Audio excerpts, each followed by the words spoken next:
One of the most coveted positions in the NHL lately is right shot defenseman. In today's video, we're going to discuss some NHL trade rumors, which might see four pretty good right shot defensemen on the move this summer. We'll get into all that and more coming up next.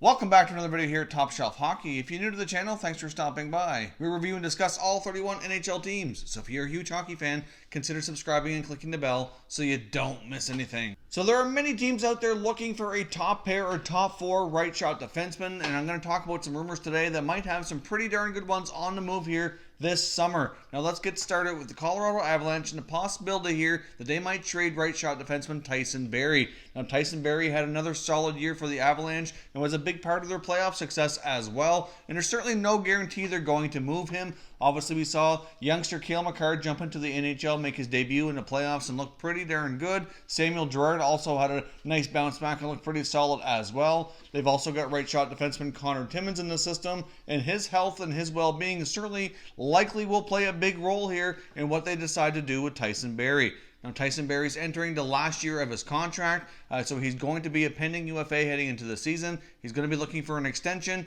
and the Avalanche need to decide if they're going to try to extend him and keep him part of the plan here, or if they want to trade that contract, which is likely going to involve a raise and lean more on their youngsters. As I mentioned, the health of Connor Timmins likely does play a big role in their decision here. Unfortunately, the top prospect defenseman for the Avalanche, along with Makar, both right shot D. Unfortunately, he was not able to play any games this past year and missed the entire season due to concussion symptoms. So we'll have to wait and get an update for his health and if he's able to play next year and resume normal activities for training this summer.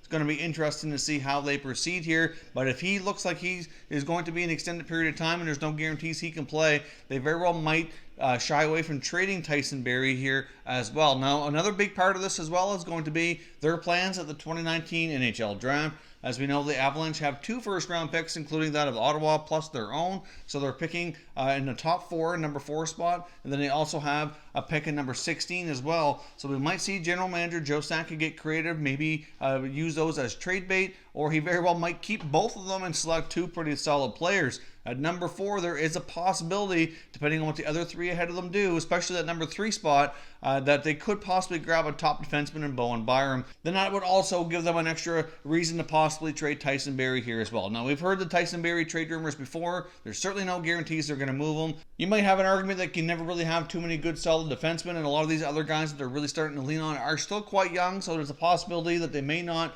trade him just yet, or he's going to be needing a new contract though, depending on what kind of term and money he's looking for. It may or may not make sense to keep him in the fold, and it might very well make sense to trade him for a top 6 forward. Now obviously they lean heavily on their top 3 guys with McKinnon, Rantanen, and Landeskog. We know Rantanen's an RFA this year, needs a new contract. I know the Avalanche are hoping to sign him long term, but they really could use some additional secondary scoring, and trading a guy like Barrie might be able to provide that to get them a more solid top 6 forward to go into that mix there. So we'll see what happens, but Tyson Barrie could find his way on the move here depending on how everything shakes out with the Avalanche this summer. But I do expect GM Joe Sakic to be fairly aggressive and fairly busy, especially at the draft where he's got 2 picks. You know he's going to be fielding a lot of inquiries, and it's hard to say what just might be offered up here to the Avalanche to make a move. Now, speaking of teams that have to make a move, let's talk about the Vegas Golden Knights. Obviously, they're up against the cap here already. Even though they're only 2 years into the franchise's existence, they've made a point to spend lots of money and put a very competitive team on the ice, which has resulted in 2 straight playoff appearances. Of course, went to the finals in year 1. This year, unfortunately, lost in round 1. But either way, they've had a ton of success as a franchise already. But they've brought in a lot of other veteran players and signed them to some pretty lucrative long-term deals. And that's going to mean that there's some other money here has to be moved out to make everything work out. They've got William Karlsson, who I mentioned is a possibility before of being traded. He is an RFA. He's going to be looking for a longer-term deal. He got a 1-year contract last year after putting up a really solid first season with Vegas, but of course that was so significantly higher than all of his other previous seasons for his goals, assists, and points that it was kind of like a 1-year show-me contract. Get a better idea how things are going to shake out long-term with him before they committed to a long-term deal. And he certainly did regress a bit, which was expected, but he still performed relatively well, and I'm sure that their ultimate plan here would be to sign him probably, I'd say, to a 4 or 5 year contract and keep him in the mix longer term. but they don't really have the space to do that. So there is some suggestions out there that right shot defenseman Colin Miller, who didn't get to play as much down the stretch and in the playoffs, some other defensemen have kind of been picking up some playing time, kind of might make him more expendable. He's still relatively young. He's got a pretty good contract. He's got a cannon of a shot back there in the blue line, can help on the power play, and I'm sure there's many teams out there that would be very interested. There's all kinds of teams out there looking for right shot defensemen. He, along with probably a guy like Cody Eakin, for example, in the forward group, might be the guys that have to go to make the room for Karlsson or to do any other moves as well. They have other contracts they have to look after. Karlsson's the most significant, though, and then even beyond that, the year after, they're going to have more stuff come up, and we don't know how much of a cap increase we're going to get yet. So they need to tread lightly here, have some tough decisions to make. A right shot defenseman Colin Miller likely would be attracted to many teams out there on the NHL market. Now, I want to quickly touch here as well with the Buffalo Sabres and Rasmus Ristolainen. There's been some talk really since their season came to an end that he's likely going to be traded this year. However, I'm going to suggest that that's likely not going to happen since all that's shaken out. We've had information that two of their other defensemen, including Zach Bogosian and Lawrence Pilot, are having some pretty serious surgeries and going to be out longer term, and will definitely be missing the start of the season. So that's going to put them short on the back end. I don't imagine they're going to want to have too many youngsters back there. They've already got Rasmus Dahlin, who had a pretty incredible rookie year, but still, they don't. They can only have so much on his shoulders as well at a young age. They're going to need Ristolainen, I think, for a little bit longer. But depending on how those recoveries go or what other trades they make, I guess it is possible they could still move him. But they're definitely going to be needing some defense help in return if he is traded. He's under contract here for a number of years, and he's been kind of a player that's been speculated with the Sabres organization for the last year or two that could possibly be moved. Of course, we finally get confirmation on their new head coach is going to be. They've hired Ralph Kruger to be the new head coach,